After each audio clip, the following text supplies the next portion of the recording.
Anchor Shyamala ఓవైపు movie promotions, మరోవైపు TV ఛానల్స్లలో anchoring, ఇంకోవైపు సినిమాలలో యాక్టర్గా ఛాన్స్లు. ఇది చాలవన్నట్టు రియాలిటీ షోలో ఆఫర్లు, సెలబ్రిటీ లైఫ్. కానీ ఇవన్నీ శ్యామలకు నచ్చలేదు. రాజకీయాల్లోకి ఎంట్రీ ఇచ్చింది. వస్తూనే ప్రతిపక్షాలపై తనదైన శైలిలో విరుచుకుపడింది.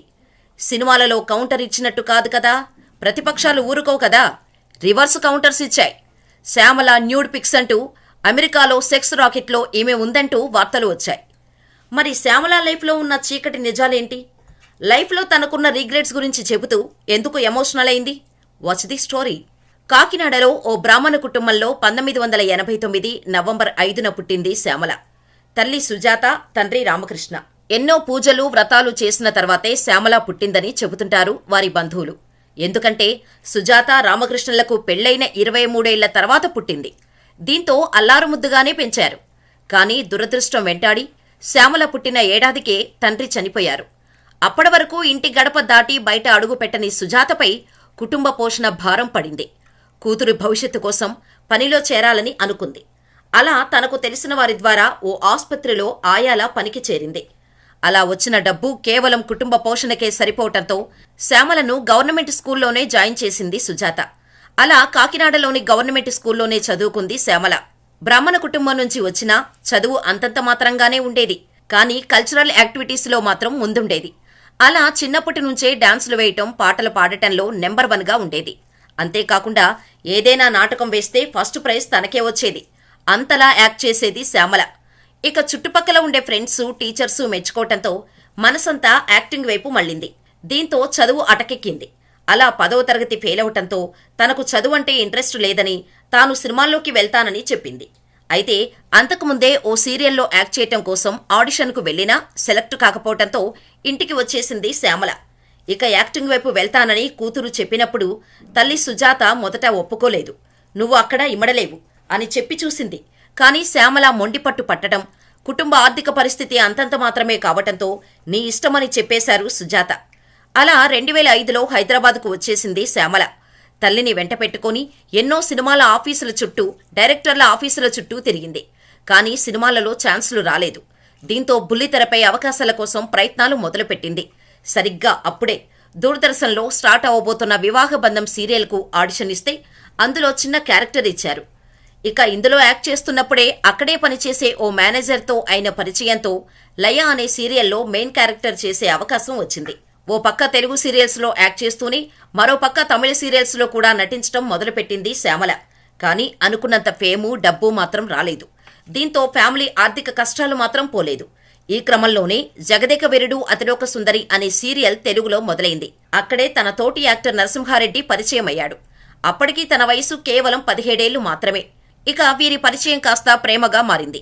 ఇక ఇంట్లో చెప్పి పెళ్లి చేసుకుందామని అనుకున్నారు. నరసింహ ఇంట్లో వారు ఓకే చెప్పినా శ్యామల తల్లి వీరి పెళ్లికి ఒప్పుకోలేదు. ఇద్దరి కులాలు వేరు. వారు రెడ్డీసు, మనం బ్రాహ్మిన్స్. ఎట్టి పరిస్థితుల్లోనూ ఈ పెళ్లి జరగదని ఖరాఖండిగా చెప్పేసింది శ్యామల తల్లి సుజాత. కానీ శ్యామల వినకుండా అబ్బాయి చాలా మంచోడు, ఒక్కసారి మాట్లాడితే నీ ఒపీనియన్ మారుతుందని నచ్చచెప్పటంతో ఇంటికి రమ్మని చెప్పింది సుజాత. దీంతో నరసింహాని వాళ్ళ ఇంటికి రమ్మని చెప్పి డేటు, టైము ఫిక్స్ చేశారు. తీరా నరసింహ శ్యామల ఇంటికి వెళ్లేసరికి ఆమె బావలు, బాబాయిలు, మామయ్యలు అందరూ వరుస పెట్టి కూర్చున్నారు. ఒకరిని మించి మరొకరు క్వశ్చన్స్ అడగటం మొదలుపెట్టారు. చివరికి మీ పేరెంట్స్ని పిలువు మాట్లాడదాం అని నరసింహతో చెప్పారు శ్యామల ఫ్యామిలీ. కానీ అప్పటికి నరసింహ అమ్మ అమెరికాలో ఉంది. ఇదే విషయాన్ని చెబితే శ్యామల ఫ్యామిలీ నమ్మలేదు. ఫోన్లో మాట్లాడిస్తా అని నరసింహ బతిమలాడినా పెళ్లి జరగదు పో అని ముఖం మీద చెప్పేశారు. ఇక నరసింహ బతిమలాడేసరికి 2 ఏళ్ల వరకు ఇద్దరూ కలిసే ఉంటే ఇద్దరికీ పెళ్లి చేస్తాం, అప్పటికి మీ పేరెంట్స్ వస్తారు కదా అని శ్యామల తల్లి, ఇతర బంధువులు అన్నారు. ఆ మాటలు నమ్మి నరసింహ ఓకే చెప్పాడు. కానీ ఆ మరుసటి రోజే శ్యామల షూటింగ్ నుంచి తనను తీసుకుని వెళ్లిపోవటానికి ఆమె ఫ్యామిలీ మెంబర్స్ వచ్చారు. కరెక్ట్గా అప్పుడు అభిషేకం సీరియల్ జరుగుతోంది. ఇక సెట్లోకి వెళ్లి డైరెక్టర్ని కన్విన్స్ చేసి శ్యామలను ఇంటికి తీసుకుని వెళ్లిపోవటానికి ప్లాన్ చేసుకున్నారు వారి ఫ్యామిలీ మెంబర్స్. ఎక్కడ నరసింహకు ఫోన్ చేసి చెప్పేస్తుందోనని తన దగ్గర ఉన్న ఫోన్ లాగేసుకున్నారు. దీంతో తనతో పాటు అక్కడే సీరియల్లో వర్క్ చేస్తున్న హరితేజ ఫోన్ తీసుకొని నరసింహకు ఫోన్ చేసి సిచ్యువేషన్ని చెప్పింది. దీంతో తనొస్తే ప్రాబ్లం మరింత పెద్దదవుతుందని ప్రొడక్షన్ మేనేజర్ వంశీని పంపించాడు నరసింహ. సెట్లో నుంచి శ్యామలను తీసుకొని వెళ్లటానికి వీల్లేదని అతను చెప్పటంతో శ్యామల బావ అతనితో గొడవ పడ్డాడు. మాటామాటా పెరిగి ఇద్దరూ కొట్టుకున్నారు. పెద్ద రచ్చ జరిగింది. ఈ గొడవంతా సెట్లోనే జరగటంతో నీ చావు నువ్వు చావు అంటూ శ్యామల దగ్గర తీసుకున్న ఫోన్ని విసిరికొట్టేసి శ్యామల తల్లి బావలు ఇంటికి వెళ్లిపోయారు. తీరా షూటింగ్ కంప్లీట్ చేసుకుని వెళ్లేసరికి ఇంట్లో తాను కొనుక్కున్న బట్టలు వస్తువులు తప్ప ఇంకేమీ లేవు.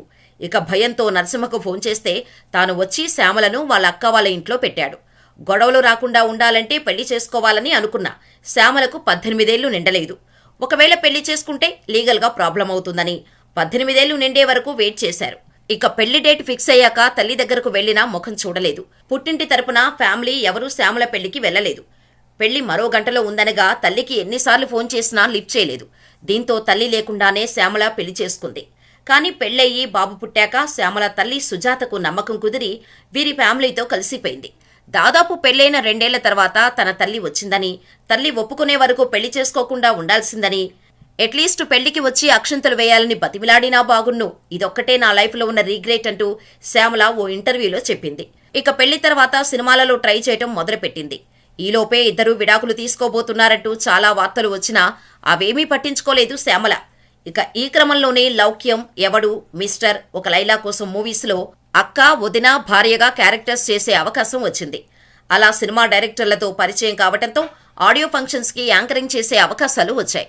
అలా యాక్టర్గా, యాంకర్గానూ బిజీ అయింది. అయితే భర్త నరసింహతో మనస్పర్ధలు వచ్చిన టైంలో అతనికి సింధూరారెడ్డి అనే మహిళతో సాన్నిహిత్యం ఏర్పడింది. బాగా డబ్బున్న ఫ్యామిలీకి చెందిన సింధూరారెడ్డికి గండిపేటలో ఉన్న 4 ఎకరాల స్థలం ఉందని నరసింహారెడ్డికి చెప్పింది. అయితే షాపింగ్ కాంప్లెక్స్ పెడితే మంచిగా బిజినెస్ అవుతుందని నరసింహ సలహా ఇచ్చాడు. దీంతో అదేదో నువ్వే షాపింగ్ కాంప్లెక్స్ కట్టే బాధ్యతలు తీసుకో అని దాదాపు ₹1,00,00,000 వరకు డబ్బిచ్చింది. కానీ గండిపేటలో తన స్థలంలో ఎలాంటి నిర్మాణాలు జరగకపోవడంతో సింధూరారెడ్డి నరసింహని నిలదీయటం, ఆ తర్వాత ఆ డబ్బులు మర్చిపోవాలంటూ నరసింహ బెదిరించారంటూ ఆమె కేసు పెట్టడం జరిగింది.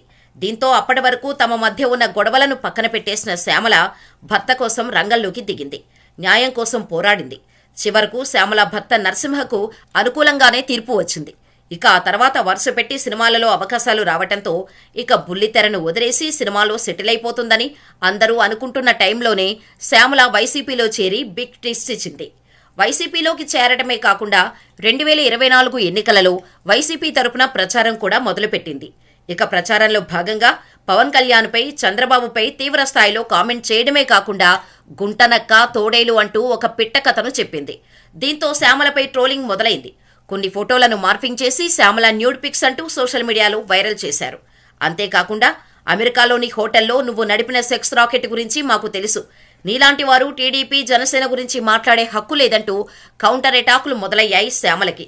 అయితే తాను అమెరికా వెళ్లినప్పుడు ఏ హోటల్లో ఉండాల్సిన అవసరం లేదని, అమెరికాలోని ప్రతి స్టేట్లో తన ఫ్యామిలీ ఫ్రెండ్స్ ఉన్నారని, తాను హోటల్లో లేనని క్లారిటీ ఇచ్చింది శ్యామల.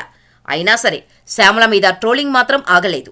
దీంతో పాటు శ్యామల చిన్నప్పుడు కెరీర్ స్టార్టింగ్లో నాటకాలు, డాన్సులు చేసిన వీడియోలు, ఫోటోలను సోషల్ మీడియాలో వైరల్ చేయటం మొదలుపెట్టారు. రికార్డింగ్ డాన్సులు చేసుకునేవారు కూడా టీడీపీ గురించి మాట్లాడటమే అంటూ కౌంటర్ ఇచ్చారు. అయితే తను డాన్స్ చేసిన మాట వాస్తవమేనని, నాటకాలలో నటించిన మాట నిజమని, అవన్నీ తన ఫ్యామిలీ కోసం చేసినవని, నాటకంలో భాగంగా చేసిన డాన్స్ని రికార్డింగ్ డాన్సులు అంటున్నారని ప్రూఫ్స్తో సహా అన్నీ బయటపెట్టింది శ్యామల. ఇదిలా ఉంటే శ్యామల ప్రొఫెషనల్ లైఫ్ పొలిటికల్ ఎంట్రీతో డిస్టర్బ్ అయిందనే చెప్పాలి. ఇప్పటికే ఈటీవీ, మా టీవీ ఛానల్స్ శ్యామలను పూర్తిగా పక్కన పెట్టేశాయి. ఇతర ఛానల్స్లో సైతం ఎటువంటి ప్రోగ్రాంలకు శ్యామలను పిలవటం లేదు. అటు బుల్లితెర, ఇటు వెండితెరపైన అవకాశాలు పోయాయి. దీంతో శ్యామల ప్రస్తుతం ఫుల్ టైం పొలిటికల్ లీడర్గా మారిపోయారు. వైసీపీ శ్యామలను వైసీపీ అధికార ప్రతినిధిగా హోదా ఇవ్వటంతో ప్రస్తుతం పొలిటికల్గా దూకుడుగా ఉంటూ ప్రతి విషయంపైన స్పందిస్తోంది శ్యామల. ఇది శ్యామల లైఫ్ స్టోరీ. మరి శ్యామల గురించి మీరేమనుకుంటున్నారో మాకు కామెంట్ చేయండి.